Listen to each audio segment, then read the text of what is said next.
Hey Chris. So just a little thing here in case you want some help with sonar. So sonar will load. You'll figure out all that once you got it installed. Cakewalk rather. It's not sonar anymore. Where would you go at first? I would say hit letter P, and you'll get your preferences window up. Devices is just like sound card stuff. You should see a sound card here, the Realtek or whatever's in your computer. Just select everything you might need, just everything if you're not sure. That's all you got to do there. Driver settings, sure. You can choose sample rates for new projects here. So let's say we say 48 because that's what I'm working at. If you ever need to go into your sound card properties, you usually hit this button here. However, I don't know how it works on your laptop. Playback recording, you want to choose ASIO drivers. You know this already, but that's what will give you no latency on your drum machine and stuff. You can see the other stuff in this window. If you want to copy mine, go for it. Don't worry about this. You can copy this if it's not already just default. So MIDI devices, you have some way of getting into your computer, a MIDI USB thing or something that should show up in here, and if it does, check mark it so that you know it's going to work. Whatever you do in all this stuff, hit apply to make it happen. Playback and recording. I never do anything in here, so just default is fine, default is fine, default is fine. That's just where you go for storing your folders. This is the audio folder stuff. You don't really need to change anything here, but these are the settings if you want to copy mine. So VST is where you want to, you don't do it here though. I'm going to ignore this for now. Auto save stuff. I'll just click my windows if you care to. Don't worry about, yeah, there's stuff in here. No.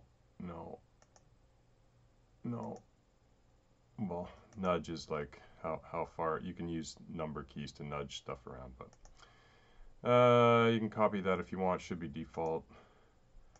Keyboard shortcuts, I can give you mine. You might even remember them from the old days. A lot of them are the same. Don't worry about this. Don't worry about this. So you'd say apply and hit OK, and make a new project. Right away when you say new, you get this little window, and make sure you put the sample rate and the bit depth, and then you're done. You don't have to think about that. There's a tempo here, but you can change it later. There's a meter here, you can change it later. What I do is I go right to this knob, this button here, and choose what hard drive I'm going to put it. And I might make a folder and make a new folder and name it and say OK. And then just title your file, and it will go to that folder, and that whole song will be in one folder, not combined with other things in some stupid way. So you'd say OK. Oh, I just made a file called JFJJFFFF. I just changed sample rate, so it's going to take a second to change back. This is my synth rack. You won't have all this stuff, but that's where synths go. So what you would do right off the bat is see if addictive drums are in there. So what I was going to say is you got to go to your VSTs, which is your plugins. In this case, your addictive drum plugin. So under utilities, there's Cakewalk plugin manager. Go here. It does a little scan up thing. Just hit scan, and it will go through everything on your computer that's either a plugin or an instrument, like a sampler or synthesizer or something, but all the plugins as well. I'm going to undo mine because I already know what I have. And what you want to do is after it goes through the scans, go to VST Instruments, where is it? Here. And you'll see my addictive drums is showing up there. That means sonar will see it. That's great. So if you want to add it to your project, SynthRack's only here because I put it here. You need to say that under Views if you want to see that. You got to choose it, and you say Insert Soft Synth, and then depending on how it's laid out, you can lay it out by category manufacturer. Let's say it's by manufacturer. Whoops. then you'll see that the company that makes it. If you say category, then it'll be like, whoops, then it'll be like drums in this case, or mine are all, they're not organized, so I have it under, it's just multiple, where is it? Addictive drums. So you would choose it like that. It comes up with a window. It says, do you want a MIDI track? Yeah, you do. Do you want your first synth audio track? That's where all the MIDI audio goes through. Yes, you do. So those two, you say OK, and then it's going to add an instance. I already have one in here, but it's going to put a addictive drums there. It's going to give you an audio track, whoops, and a MIDI track. Audio has a keyboard, MIDI has a MIDI ball cable thing. So this is your MIDI track. So whenever you want to hear that drum, you could have 20 MIDI tracks, different synths. Whenever you want to hear this one, just make sure you've clicked, oops, you just clicked on the track. You know, just click on it so it's highlighted, and it will play whatever's loaded in here. So if I double click this icon here, or even this icon here, it'll bring up addictive drums. Mary Beth's going to walk in the middle of a video. Okay, you know how this stuff works. So if I just choose that, whoops, now it's in my queue, and if I just go to, sorry, hang on, sorry, I'm doing a video for Chris, so I can't talk right now, but give me a second. Yeah, I'm 3 minutes in, so just anyways, so Mary Beth was here. There's the MIDI track. You can put it in record if you want. Check the input. If you don't see all this, make sure it says all here, because you can choose different things. There's an input thing, which means you can just, I go to all inputs, MIDI Omni. That means anything I do will register. So if I hit a keyboard, you should see some light here. And then output, there's a little O here. This is where you choose what instrument, and it already knows it's addictive drums, but if I chose a different synth, it would be here. Then you choose the MIDI channel. Addictive drums is always just channel 1. Right, so now if I hit the record button while your click track is here, that means during record or during playback. So playback, there's your click. Your outputs are down here, so there's your click if you wanted to mute it or solo it or do something else to it. If you want to get more fancy, there's a little metronome guy here. Click on that. You can put a count in. You can change the sound of the click to a million things. That's the first beat. Tick, tick, tick, tick. Different beats, levels if you want. Default's pretty good if you want to do anything there. This is where I can change it to double time, triple time, quadruple time. I know that sounds weird, but it actually goes, if I chose this, it'll go double time and keep going faster. What else? So now I'm ready to record, or no, I'm going to put in, let's say I'm going to drop in that file. I add an audio track. I right click, I add an audio track. I put my cursor somewhere, and in this case, we're going to go right to the beginning. So I can hit this, or I can hit letter W and get right to the beginning of the file. Select the track that is audio. See how that's a little WAV file? That's an audio track. That's a MIDI track. There's the audio track. Select it. Go to Insert. No, not Insert. Sorry. File, Import, Audio. Go to wherever you save that WAV file. I think I saved mine here. There it is. So I'm going to bring it in. I didn't set the tempo yet, so I'm going to do that now. 8, 6. Enter. I just click in the tempo box here under the transport. So now this, if I have the click on, and 1, 2, 3, it should line up with everything. Okay, so here's your audio track. You can drag it from here. Incidentally, no, that's okay. I have all my MIDI for all my audio MIDI tracks in a folder because I have a lot of them, but you only have this one. So addictive drums is here. This is in record, so you would go to the beginning.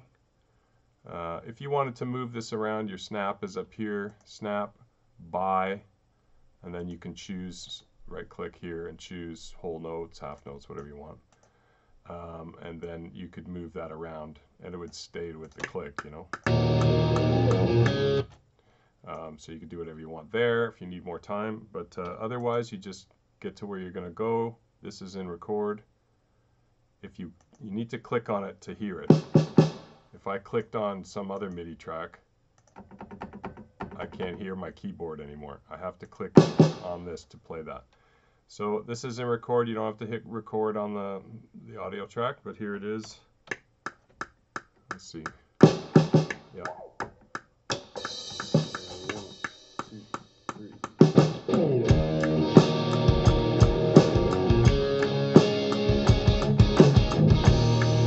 Okay, so there's some drums. If I want to quantize them, I can go select them by clicking up here. Where's quantize? I never use this. I use key commands for all this stuff. Process, quantize, and you know how that works, whatever your click is set to. Now that's a double time click, so really it's here.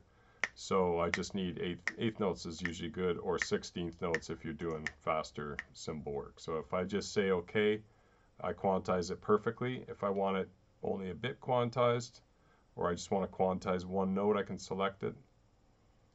There's triplets, there's that's about it really, if you say okay. If you want the note durations to be exactly a certain length, you click that on too, but you don't need to. So I say okay.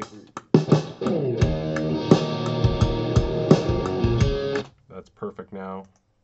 Let's say I want to turn that into an audio file, or I want to look even further into this. You can either right click it and say view. You can look at piano roll, which is probably what you would use, not being a music staff guy. You can do everything in there. Lengthen stuff, move it around, do whatever. Or staff view. If I click on that, I would see this MIDI as notes. And I could move stuff around, right click it, do a bunch of stuff. There's all these items here. Or the note view, what did I say it was called? Piano roll view. Comes in more like this. And it's all a matter of zooming around.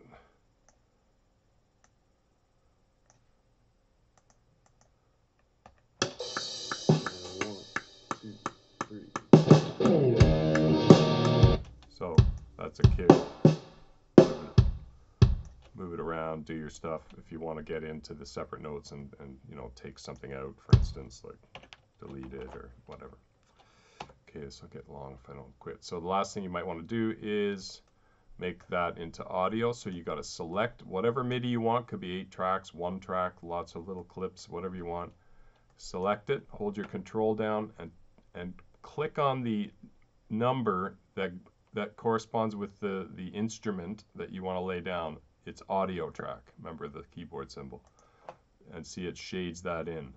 Now I'm ready to make a mix down. I go to export, or not export, sorry. Again, I'm using I usually use key commands for this stuff. Options, where the fuck is it? Tracks, there we go. So we want to bounce this to tracks, and if those things are selected, and we can click on this, it'll make a mix. Now, if that had reverb to it, which it probably does, you might need to select some silence, drag the side of it out maybe, so you can, you know, you get all the reverb and everything. Reselect that, and then say, fuck, I can't believe I lost that again. Where is it?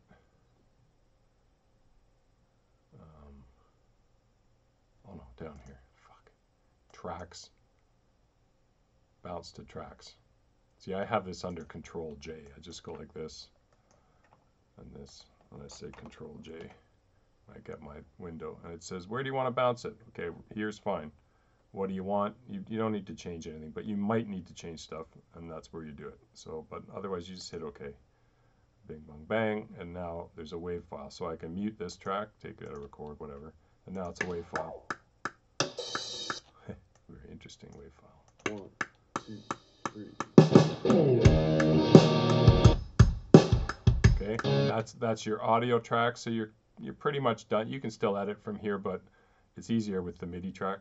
You can go in here and add effects. now that it's an audio track.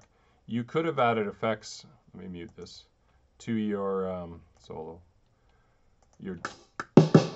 Like here's the drum track. If I go into the audio effects bin for the audio part of your track, I can say insert an audio effect and a bunch of stuff will come out for you. Why am I not seeing any audio effects? Oh.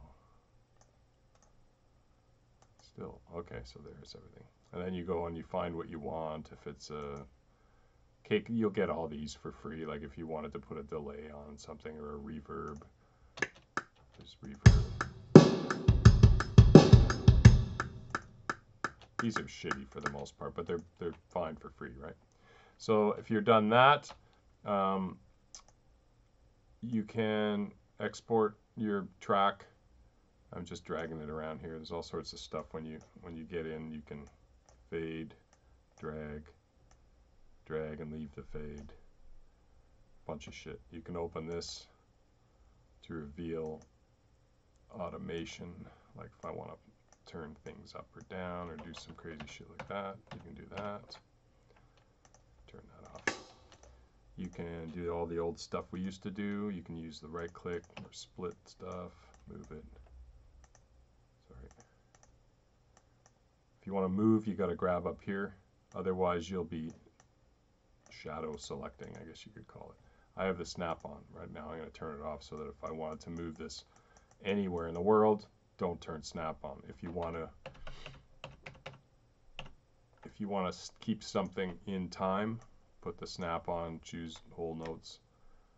I'm holding control to copy this. The fuck?